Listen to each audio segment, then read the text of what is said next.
наад дээрээ энэ амталсан цуу хаана. Тэр дээрээ хийгээд амталаад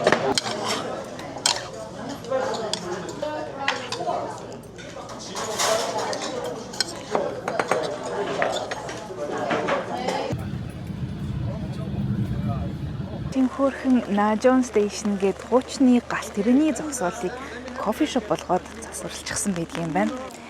Стейшныхаа энтлийнхаа хаалгаар ингээ гараад эхлэхээр яг нөгөө талд нь тэнд галт тэрнийх нь зам нь байд юм байна. Тэгэхээр яг тэндээс хүмүүс буугаал наашгаа ингээл алхаал энэ зогсоол руугаа орж ирдэг байсан юм байна. Гэтэ хөөрхөн тийм peaceful тэ нэг юм амингар юм тайван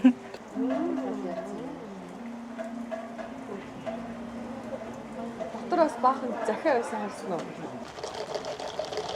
Солонгос шиг нэг жижигхэн юм ингээд юм юу гэлээ сүртэй болгох гэлээ нэг том болгохтой айгүй мундаг. Нэг жижигхэн юм стейшнийг яг юм жуулчдын дандаа зогсдог спот болгоцсон байгаа байхгүй тий. Тэгээ кофенд нэг тийм амар спешиал юм бол байхгүй. It's not that special. Гэтэ ингээл орчин энэ vibe энд зэрүүлэх. Гэтэ иймэрхүү vibe-ыг нөгөө нэг тоодог гүнүүд нь ганц юу л да монголчууд л да ер нь явж явж. Ромизиан гэдэг нөгөө цэцэр төрөл юм байгаа байхгүй. Солонгостой ийм нэг дор ургадаг газар байхгүй гинэ. Нэрэл том цэцэг юм.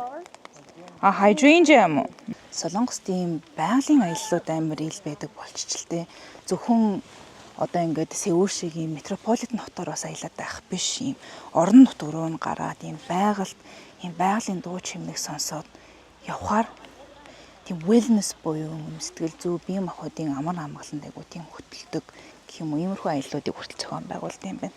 Чи одоо ингээд 600 метрийн өндөрт ингээд гарч ирчээл орчны дуугаа сонсоол явхаар амар гоё гохгүй юм. Тэгэл борон дунд харт ингээд манантай уус байгаал. Нүд баясаж байгаа сте. Нүд чих хоёр зэрэг баясаал.